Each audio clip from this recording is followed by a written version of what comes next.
अमेरिकी हमलों से कैसे किश द्वीप थर्राया है, किश द्वीप में धुएं के गुबार उठ रहे हैं और यह साफ है कि कैसे अमेरिका फिलहाल इन हमलों के जरिए उन पोर्ट्स को टारगेट कर रहा है जहां से ईरान ऑपरेट करता है। और यह वो जगह है जहां से ईरान बड़े स्तर पर स्ट्रेट ऑफ हार्मुज को कंट्रोल करता है।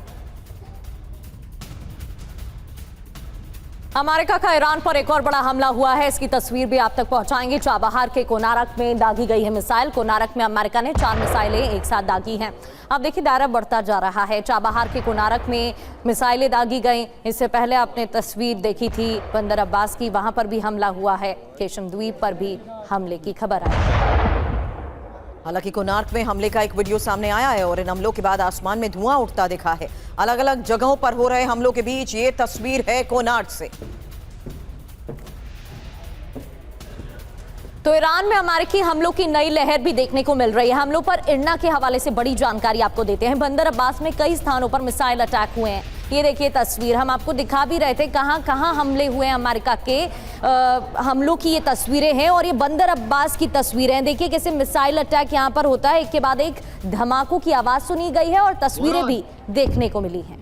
तो स्ट्रेट ऑफ हार्मुज में जहाजों पर ईरान के हमले। हालांकि 7 जुलाई को कतर से जुड़े LNG टैंकर पर अटैक हुआ। इसके अलावा आपको बता दें 4 भारतीयों समेत 29 क्रू मेंबर्स सुरक्षित, जबकि 8 जुलाई को सऊदी अरब के जहाज पर हमला हुआ। चालक दल सुरक्षित निकाले गए। और 9 जुलाई को व्यापारिक जहाजों पर हमला। भारतीय चालक दल का एक सदस्य लापता।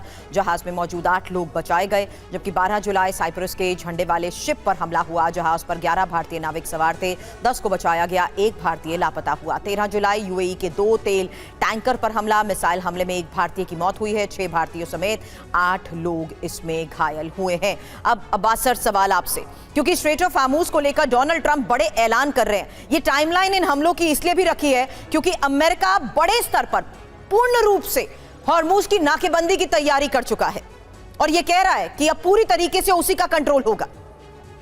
देखो, एक बात समझनी पड़ेगी कि जो ये राउंड 2 चला है ईरान और अमेरिका के बीच में, इसकी स्टार्टिंग ईरान ने की है। क्योंकि ईरान ने जो कमर्शियल शिप जारी थी पहली रात को, उसने हमला किया और उसके बाद फिर अमेरिका ने हमला किया। और अब देखो ये पूरी की पूरी जो लड़ाई है US और ईरान की, ये एक सेंटर ऑफ ग्रेविटी अब स्ट्रेट ऑफ हार्मुज पे हो गई है। अब बात ऐसी है कि जो ईरान है अब ने एक चीज़ बड़ी साफ सुथरे शब्दों में कही है कि जो रास्ता वो मुकर्रर करेंगे वो उसी रास्ते से जाएंगी शिप्स। अगर कोई रास्ता अपनाता है ओमानी कोस्ट के पास, उस पर हमला होगा। अब इसको करने के लिए आप देखें कि अमेरिका एक ब्लॉकेड ओवर ब्लॉकेड करने की कोशिश करेगा, अभी नेवल ब्लॉकेड लगाएगा कि वो ईरान की शिपों पे हमले करेगा। अब ये बात उठी कहाँ से? अगर आप देखें MOU में जो आर्टिकल 5 है उसके अंदर उसमें कन्फ्यूजन है, वो इतना क्लियर नहीं है, पुअरली ड्राफ्टेड है। उसमें बोलते हैं कि भाई आर्टिकल 5 में कि ईरान जो है रेगुलेट करेगा ट्रैफिक 2 महीने के लिए और वहां से फ्री मूवमेंट कराएगा। अब इसको मद्देनजर रखते हुए ईरान कहता है कि उसकी जिम्मेवारी है रेगुलेशन करने की, ना कि किसी और देश की, और वो ये कार्रवाई कर रहे हैं। जबकि अमेरिका का सोच विचार इससे बिल्कुल अलग है जी।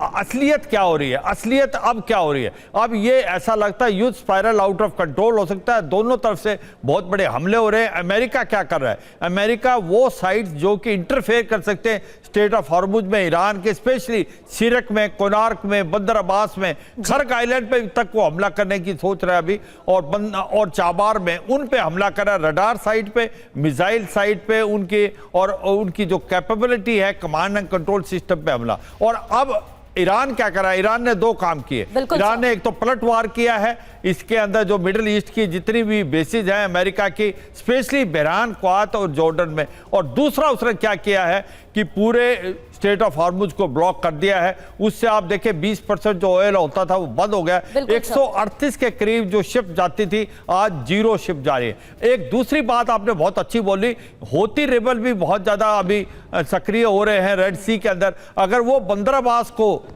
जो आपका जो बब अल मंदेब है उसको भी बंद कर देते हैं, तो आप देखें कि पूरा कितना इम्पैक्ट पड़ेगा, क्योंकि सारा का सारा ऑयल बंद हो जाएगा। बिल्कुल ठीक सर आपने कहा। और अश्विनी सिवात सर आपको जानकारी दे रहे थे, बता रहे थे कि बाबल मंदेब भी अगर बंद हो जाता है फिर इसका असर कैसे देखने को मिलेगा। हमारे साथ ईरान से लाइव जुड़े हुए हैं नजर अब्बास जी, उनका भी रुख कर लेते हैं। अब्बास साहब, हूती वर्सेस सऊदी अरब की बात करें, इजराइल वर्सेस हिजबुल्लाह की बात करें, अमेरिका वर्सेस ईरान की बात करें, यहाँ पर एक नाम कॉमन है, ईरान, क्योंकि ये सब ईरान के प्रॉक्सी तो हैं और हमले जारी हैं, दायरा जंग का बढ़ता जा रहा है और नुकसान पूरी दुनिया को झेलना पड़ रहा है। कैसे देखते हैं आप? बहुत शुक्रिया मुझे इनवाइट करने के लिए। एक चीज कॉमन, ईरान कॉमन नहीं है, यूएस भी कॉमन है। यूएस की प्रॉक्सी इजराइल है, यूएस की पपेट किंगडम सऊदी अरब है। आपने कहा कि हूती ने जो है हमला किया है, उसको हमें समझना चाहिए कि हमला शुरू क्यों हुआ। यमन के अंदर क्या चल रहा है? यमन के अंदर पिछले 10 सालों से सऊदी अरब ने और यूएस ने मिलकर एक ब्लॉकेट लगाया हुआ है कि यमन का जो सना एयरपोर्ट है वहां पे कोई भी एयरप्लेन नहीं आ सकता। लेकिन आयतुल्लाह खामनाई की फ्यूनरल से पहले ईरान ने एक प्लेन वहां भेजा, वहां से डेलीगेशन लेके आए, वहां से कुछ घायल लोगों को ले आए और वही प्लेन जो है वापस हो रहा था पर कल कि जिसके ऊपर हमला किया गया। उसके बाद सऊदी अरब ने सना एयरपोर्ट के ऊपर हमला किया।